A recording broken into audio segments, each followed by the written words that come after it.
contrary say that he can hear us. So thank you to be with us today. Good afternoon, everyone.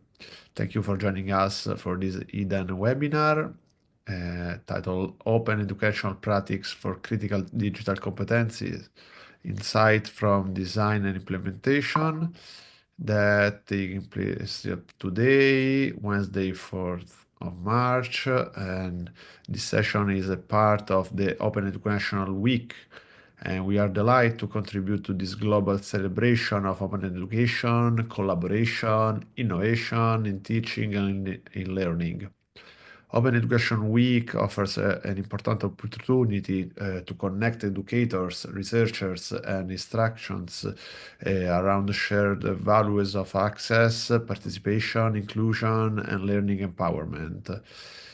It's also a pleasure to welcome you on behalf of Eden as we continue building momentum toward the Eden 2026 annual conference, which will take place in Porto in June 2026. We warmly encourage you to follow the conference update and join us there to continue this conversation on digital education, human-centered innovation, and international collaboration. Today's webinar focuses on timely and important question: how open educational practice can support the development of critical digital competence through thoughtful design, implementation, and reflection across formal and non-formal learning settings. We will explore practical strategies, pedagogical perspectives, and real-world experience, maybe including higher education and teacher education and cultural heritage. We are very sorry for the problem, because before we begin, I would like to share an important update. Unfortunately, Professor Antonella Poce and Dr. Kellyanne Adams-Pletcher are unable to join us today due to health reason. So we are very sorry for their absence today and sincerely apologize for the change of program. We know many of you were looking forward to hearing their contributions, but uh, we will share your disappointment. At the same time, we fully respect their needs to prioritize their health, obviously, and well-being, and we send them our warmest wishes of a speed recovery. We are grateful to all of you to understand, and we will continue with today's session with the speakers who are able to be with us. We are confident that the discussion will still be rich, meaningful, and inspiring. So I am the delight to welcome our guest. I'll start with Victoria Marín Juarros. I'm sorry if I don't pronounce your name in the right way. I hope so, because my brother lives in Spain, so finger crossed. She is associate professor in Department of Education Science at the University of Lleida.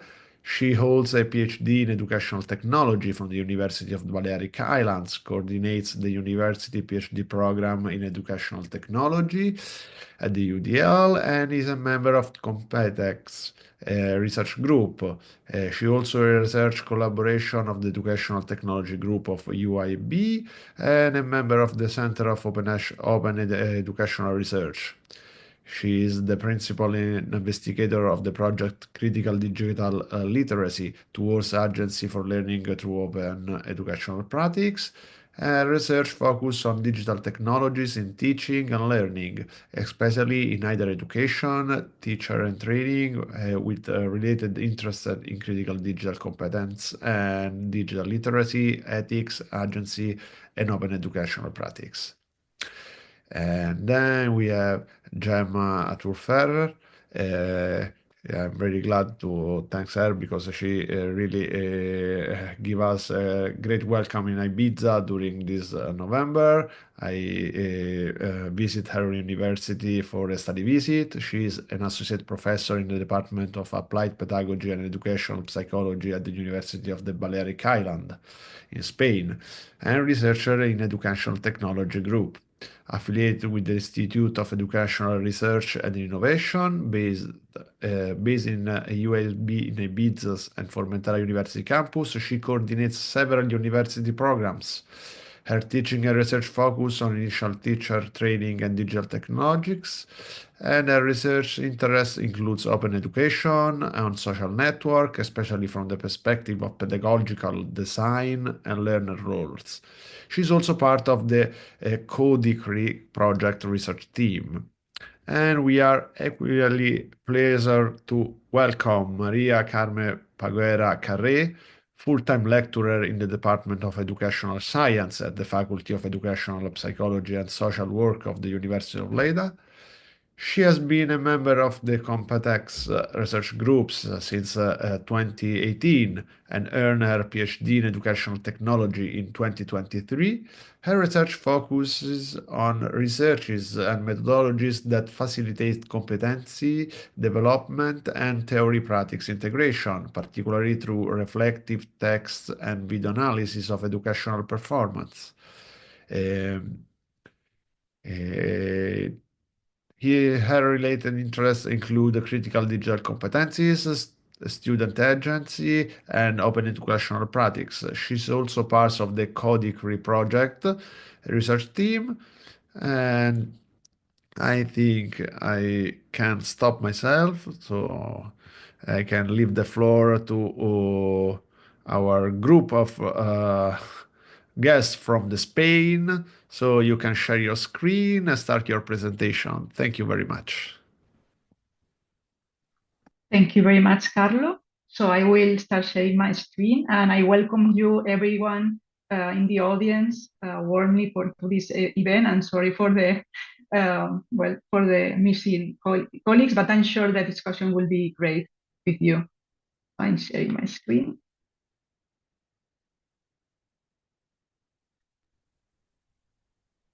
And well, we can perfectly see your screen. Yes, perfect. Thank you, Carlo. Yeah.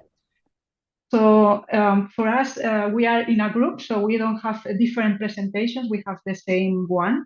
So I will start, and then my colleagues Gemma and Carme, Maria Carme will continue working and continue presenting the things that we will give you here. So thank you for the presentation, Carlo. So it was already mentioned that we are working on the same project, which is called Co-Decree with this acronym.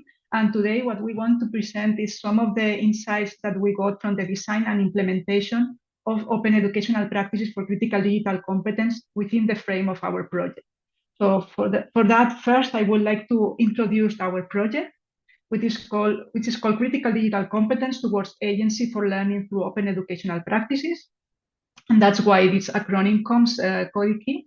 And this has three main concepts that are interrelated here.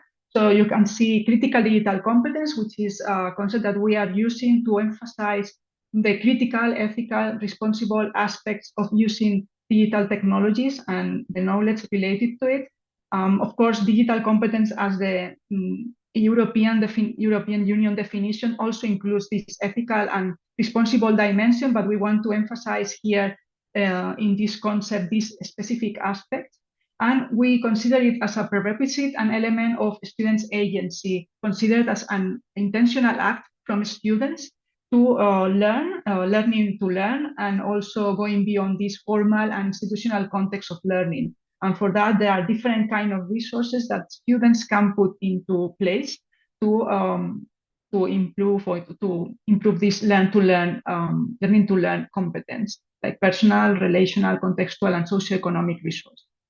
And we put here open educational practices as the way we can work these different concepts and put them together, because we actually think that this concept is really powerful in terms of empowering students and support agents. So the main objective of this project is to design, implement, and validate pedagogical reference framework for the development of open educational practices for higher education that contribute to the development of students' critical digital competence and doing this explicit promotion of exercise of agency for learning. And within this main objective, we have different specific objectives, And today we are focusing rather on the second and third one, which are basically the second one is related to the design, implement, and evaluation of these practices. And the third one about the development of different instruments that we can use or everyone can use to develop this practice. So our project is a design-based research project. And so far we are right now in the third year of the project. We are ending in August.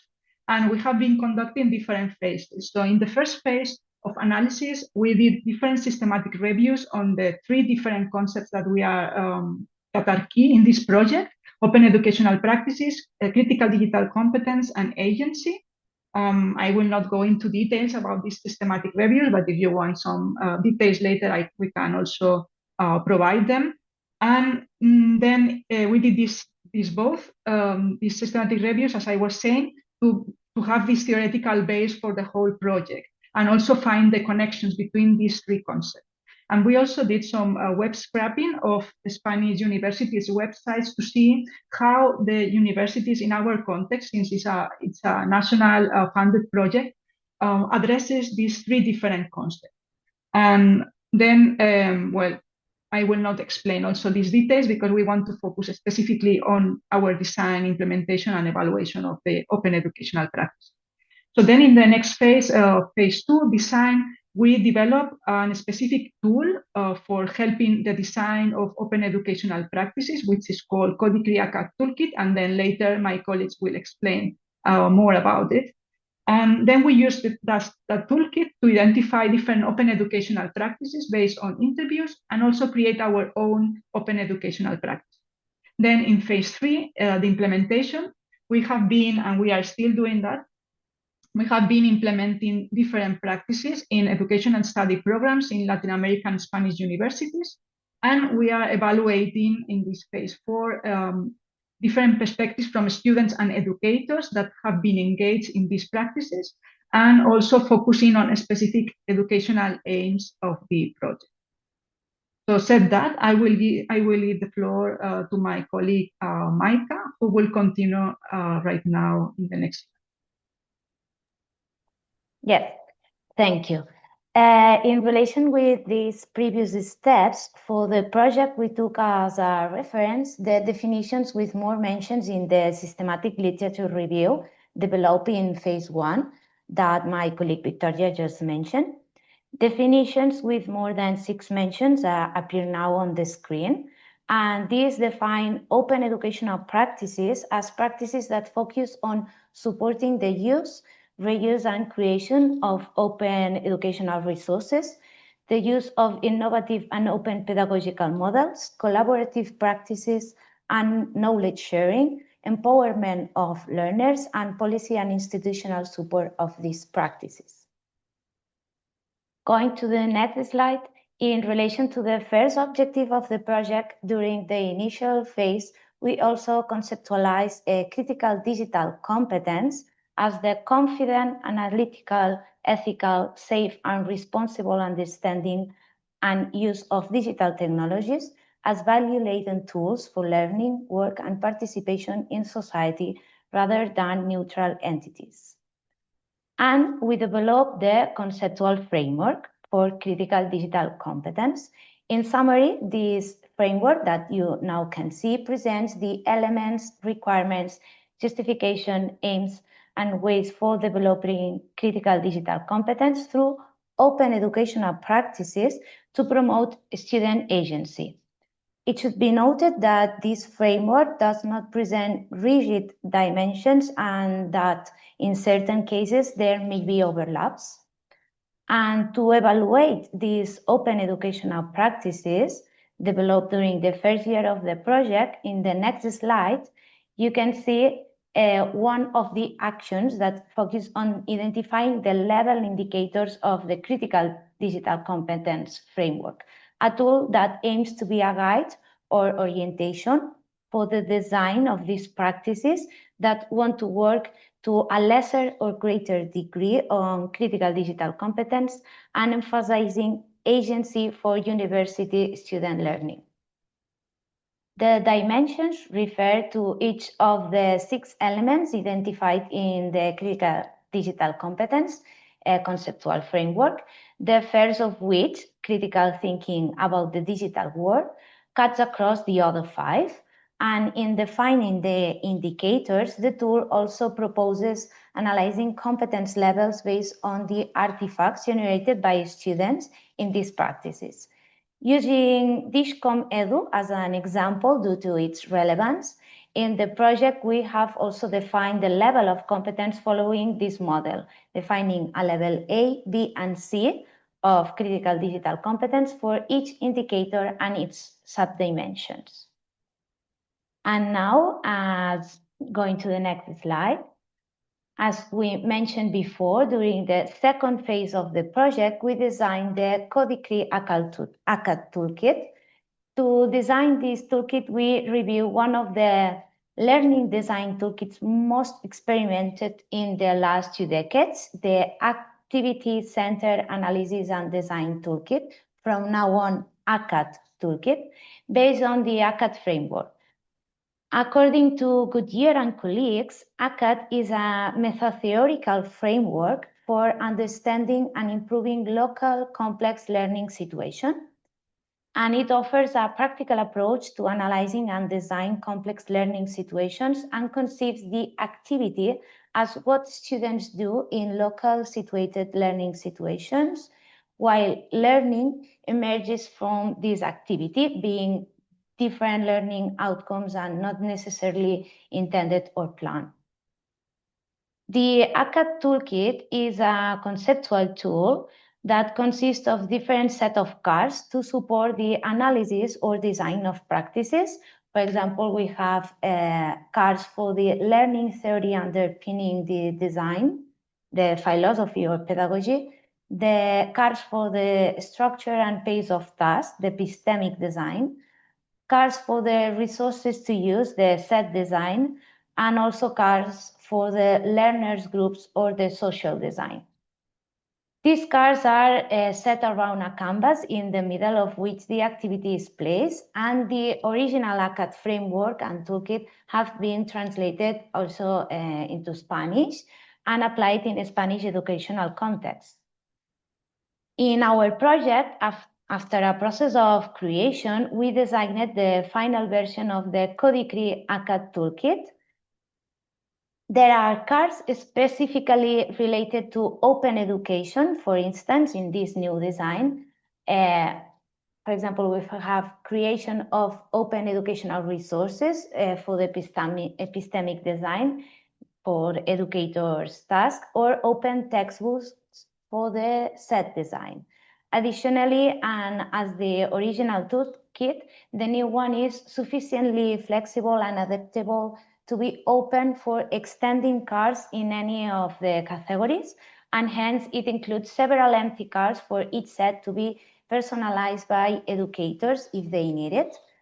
And as a material artifact specific to support the learning design process of activities addressed at the development of critical digital competence and students' agency through open educational practices, 2 different versions of the toolkit have been developed, an online version and a print and play version. These 2 versions of the Codecree ACAD toolkit are shared openly in the project website, and the print and play version has been published also in the institutional repository as an open educational resource, a teaching material under a Creative Commons license. And at the moment, both versions are only available in Spanish, but during the following months, they will be translated into English and other Spanish co-official languages. And I now give the floor to my colleague Gemma to continue the presentation. Thank you, Maika. So we are now moving to the open educational practices topic. In our project, phase 2 also includes the identification and the creation of new open educational practices, and this is what we are presenting in these slides. The study adopted the framework defined by Bali and colleagues in 2020, in which they describe the typologies of open educational practices into 3 different axes. So they defined the pedagogical designs as if they are student-centered or teacher-centered, process-centered or content-centered, and pedagogical-centered or social justice-centered. In this work, the authors also give examples to show and to give evidence of how the axes work for the analysis. For example, in this case, we are using or we are showing the example they analyze on a Coursera course as the authors describe and define, in particular, mainly based on content, teacher, and with rather focus on the pedagogical aims rather than the social justice approach. Another one that they show to give like the difference of the way open educational practices can be implemented is this one with based on Wikipedia.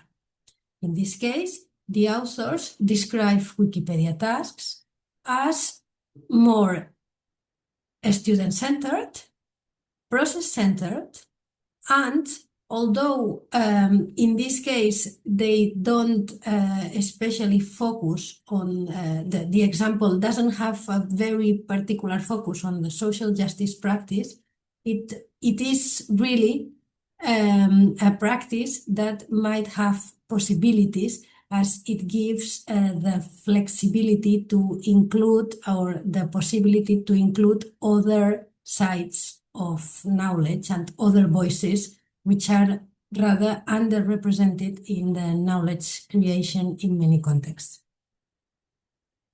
In this case, these examples are useful to understand our approach to open educational practices, and they are the background to our further steps. Still in phase 2, we also aimed to understand what and detect, observe, analyze, and understand the way teachers and lecturers in Spanish higher education carried out their open educational practices. So, as we have said, through a web scraping technique, we were able to highlight those interesting practices, and we were able to contact the teachers, the responsibles of these designs, and we could do some interviews in where we asked and where we could collect data on these practices. We could see, as you can see in this slide, sorry, these are the times of winter.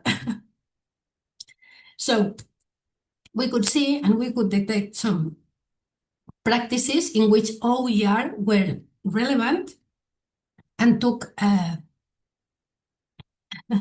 and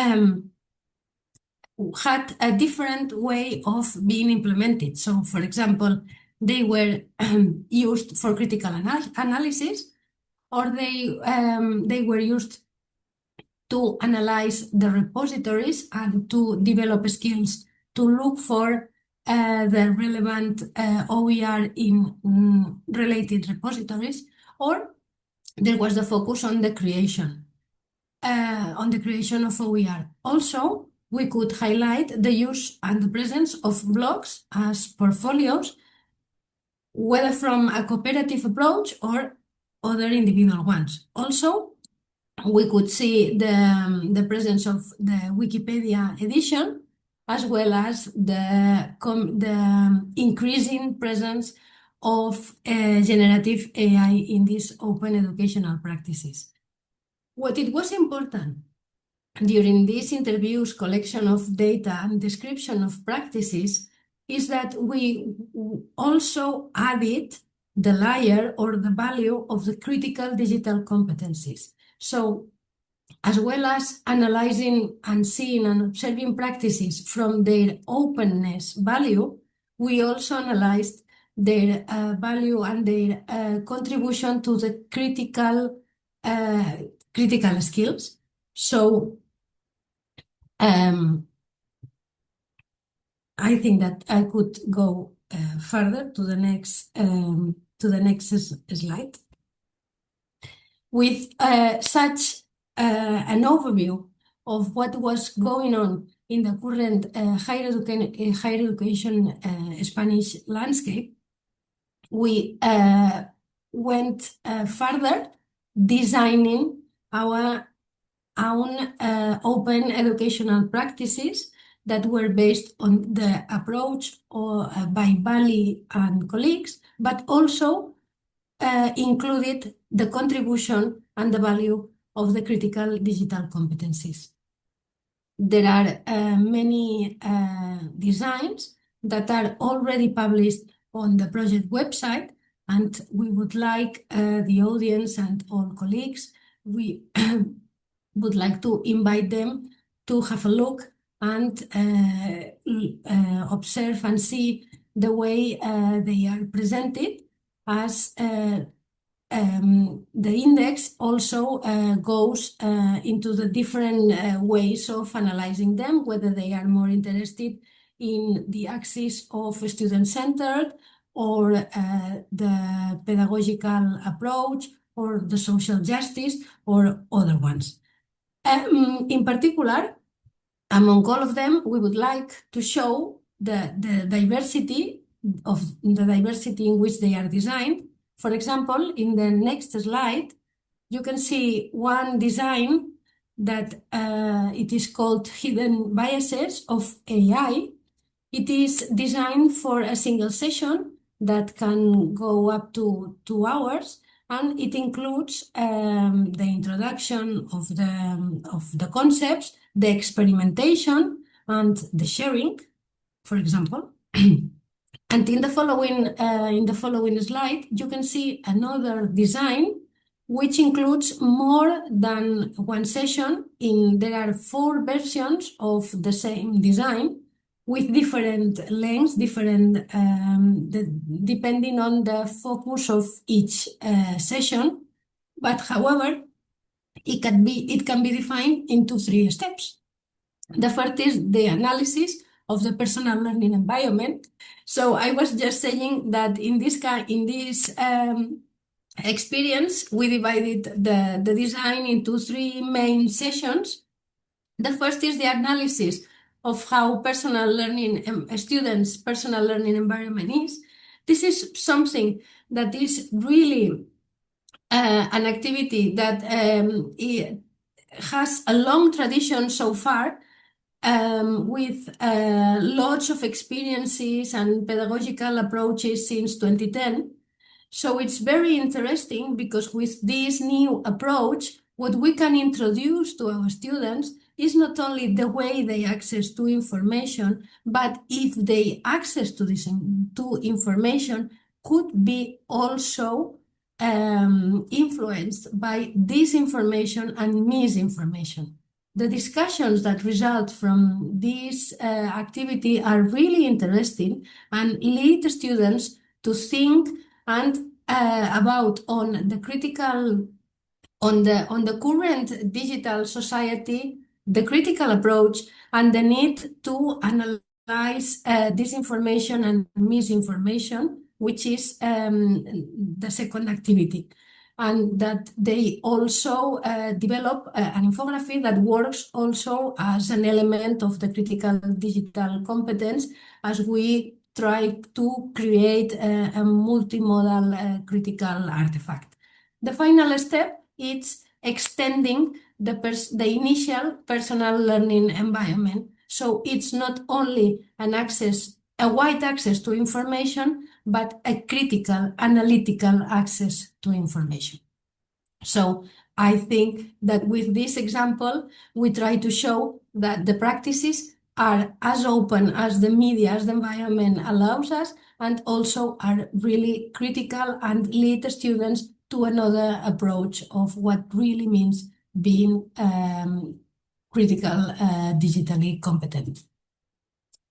In the next slide, we can show that through this implementation and going into the next phase of the study, we implement, and at the same time that we implement, we collect data. So we design the open educational practices based on a template that the instrument that we agreed to share and to design following the same concepts and the same steps. Then we collect students' artifacts as the evidence of their performance and their learning achievements. And then we develop focus groups with the students and interviews with educators. So far,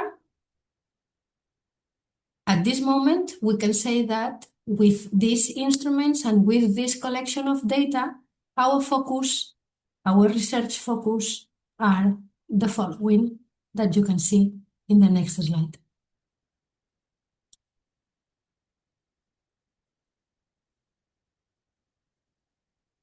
The educators and the students' perceptions of the design and implementation of open educational practices aimed at the critical digital competencies and agency, the achievement of CDC and agency goals, as well as other impacts derived from the open educational practices, the initial conceptions of critical digital competences, open educational practices, and agency held by educators and the students, and the level indicators of the CDC framework. And I think that with this, I've reached what I needed to say and give the floor to our research leader, Victoria. Thank you very much, Gemma, and hope you don't get really badly with your health. It's the worst timing for this. Well, thank you. So far we have been presenting all this trip from the theoretical foundations to the design, implementation, and right now I would like to show you some of the preliminary results from our project. From the part of the educational practice. So we can say that so far we have 12 open educational practices designed. So these are the ones that we have designed for the project, and including also the ones that have been involved, other teachers that are not from our project are involved. They were collaborating with us. They all are published on our website, where Gemma was saying before. From these 12 open educational practices, we have implemented 11 in different kind of implementations that we have treated as case studies. It's a multi-case study. So 15 implementations with the involvement of more than 600 students and 14 educators in 7 higher education institutions in Spain and Latin America in the context of education studies. And well, these are the numbers so far. We are still working on this. We are right now in the second semester of our academic year. We have some of the implementations also going on, but we are working, of course, already on our evaluation and data analysis.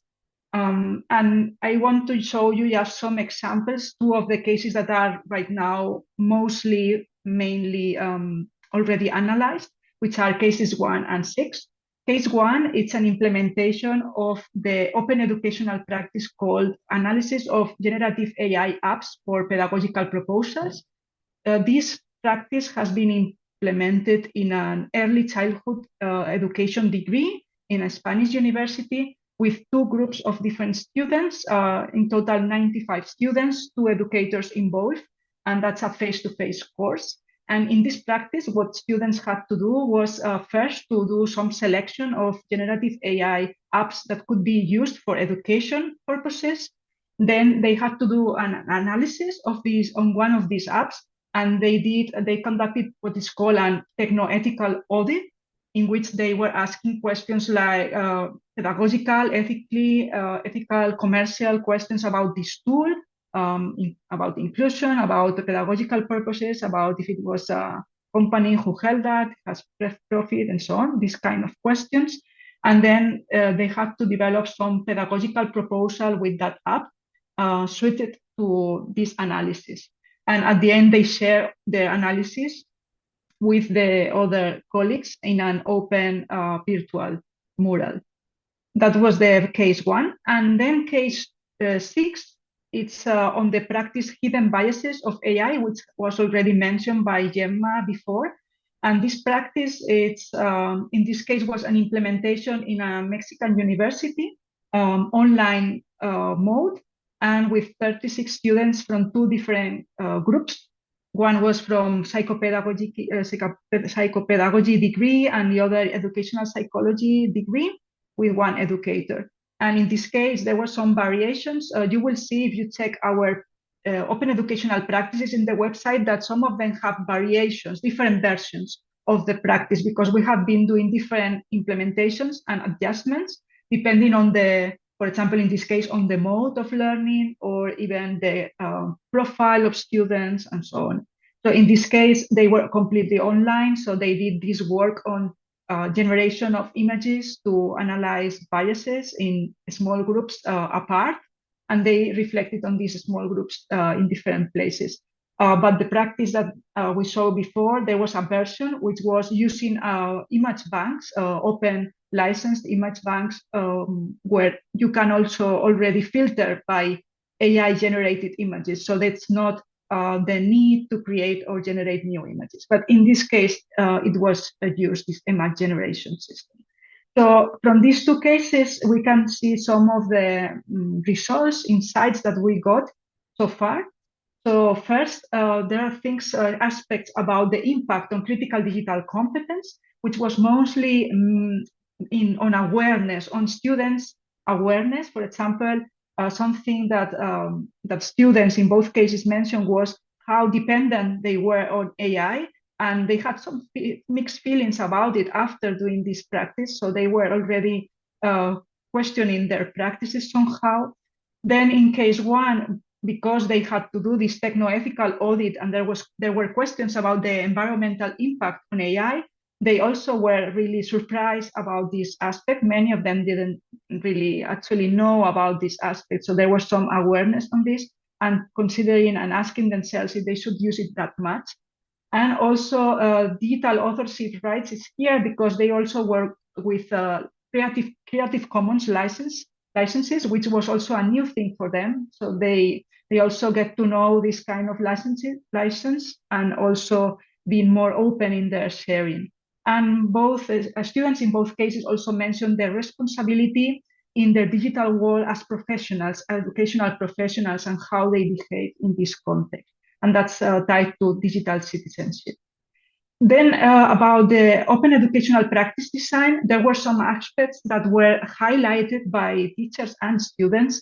For example, students were really positive about their group work and sharing these dynamics where they could share their different perspectives and learn from each other. Also this peer support when they didn't know something to do. And also, even though maybe it was not that explicit from the student side, there was also an important point about educators' scaffolding for reflection, because these are issues that are really difficult to get without a deeper reflection. And if there is no scaffolding from teachers, that's probably the reflection will not be much deeper. So this is also a key aspect here. And of course, having or using digital tools for openness in both cases are also, it's also key to actually boost open educational characteristics of this practice, these practices. And then there is also aspects related to agency for learning. Of course, there's again this idea of sharing with others that also was important about the relational resources of students, but also taking part in the assessment process, because in one of the cases, they also were involved in their self-assessment and co-assessment from other practices. So this was also really highly valued by students, these contextual participatory resources. Of course, they also mentioned that they felt that this could be transferred to their professional future, and they had a higher level of autonomy and competence in these aspects. And of course, we have to see these are small practices, and we cannot say that will transform everything. But we could see that there were some mention to aspects related to change and transformation, really incipient, that maybe in the long term could be more maintained or developed. And finally, the educators' impact, because that was also something that the educators involved in these cases were saying, that they also had a higher or greater own awareness of these topics. For example, in case one, they had this more critical digital competence also more developed through these practices. Then they both mentioned that they were considering changes in their own teaching practices. So that was also another important impact. Concretely, in case one was more related to make the task more step-by-step, more sequencing phases, and in case 6 was more related to boost more reflection processes instead of doing many activities or many tasks. So focusing more on this reflective practice and giving more time to it. That was different aspects that they wanted to work on. And then in the case 6, also worth mentioning the institutional considerations, because in this case, the educator also mentioned that there was some small effect of doing this practice in her institution, being involved in other aspects, and also considering the use of generative AI in a more critical way in practices in her institution. So here, that was both examples, some insights. We have still more to analyze. In fact, we are doing that. We are doing this final analysis of the cases that we have still there, evaluating the different implementations. We have the data collected. We have just to work on the final analysis. We are also working already on the creation of the pedagogical framework, which was the main objective of this project, as you may remember from the beginning. That's the main aim. And in this pedagogical framework, we are including different elements. Some of them you have been seeing them in the presentation, like, for example, the critical digital competence framework, the indicator levels of critical digital competence, the Codecree ACAC toolkit for design open educational practices. We also want to include some instructions for the use of this, the whole set, and some examples. But this is more or less what we are having in this pedagogical framework. And so far, we have been working on it mostly in Spanish, but there are already some of these elements that are already translated into English. In fact, the conceptual framework is already translated, the indicators level as well. So we are just missing some of the elements, and that will be soon work on translated and open published. So we will be really happy if you reuse these materials and let us know, or even if you want to collaborate with us in some transfer actions. So here, it's until here my part of presentation. So I have here an open question, but I can see that there are some comments in the chat. I could not read them yet, but we will probably get to them soon, right now. But here, maybe to boost some discussion and some comments, how do you think we can scale these open educational practices considering each context? So I just saw some examples, like 2 cases specifically, 2 implementations in a specific context with specific groups of students. And so we are doing different versions of these practices, but how can we actually make this more to larger scale? So just an open question to put some food for thought. Here we have our references, but I guess in the recording you can get them easier. And that's the final slide. So you have here the link to our project website if you want to know more about the project, our results and the different products, our email contact, and our acknowledgement to the funding that we get from the Ministry of Science and Innovation from Spain. So thank you very much for hearing us, and we are looking forward to your comments and discussion. Thank you. Thank you very much, all of you. And I'm waiting for the chat if someone has some questions or want to answer the question that our presenters leave to us. In the meanwhile, I want to only open the discussion saying that I find that your framework is really well structured, and as an ex-informatic engineer, my PhD is in artificial intelligence. I saw a bind with my old research because I developed an AI that was able to recognize the prerequisite relationship between two open educational resources. So I think it's really, it must be interesting to see if it's possible to maybe enlarge the set of features for this artificial intelligence, and then if this artificial intelligence can be able to make a sequencing of some educational resources created following the best practice that you present in your framework. So I think your work is really, really important and really, really interesting. And I don't know if the question and answer section, no, I don't see any questions. A lot of people are thanking you for your incredible presentation and great work. So, Thank you. yeah. And also thank you for your comment, Carlo, about AI, because that's something that we are also working on integrating that more explicitly. It's there, and we have been developing different open educational practices that include as a key element AI, but it's true that it's not like explicitly mentioned in the framework, right? But still, it's clear that it's there, and its presence is going to be even more there, more prominent in the future as well. Oh, perfect. So I think people are already thanking you. So I think your presentation was really appreciated by people. So So I think we can maybe close the webinar. We are in time. So I really want to thank our guests to the really interesting presentation and to be with us today. And I really want to thank all the guests that follow our webinar. So thank you all, and hope to see you soon in person in the conference in Porto in June, maybe.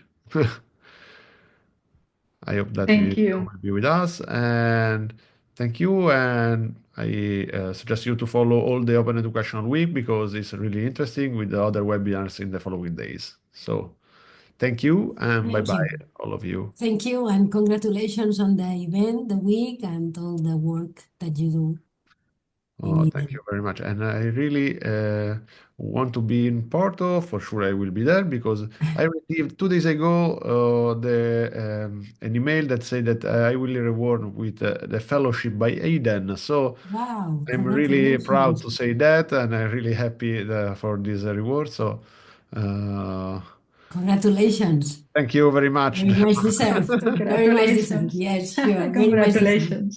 Congratulations. So see Congratulations. you all in Porto.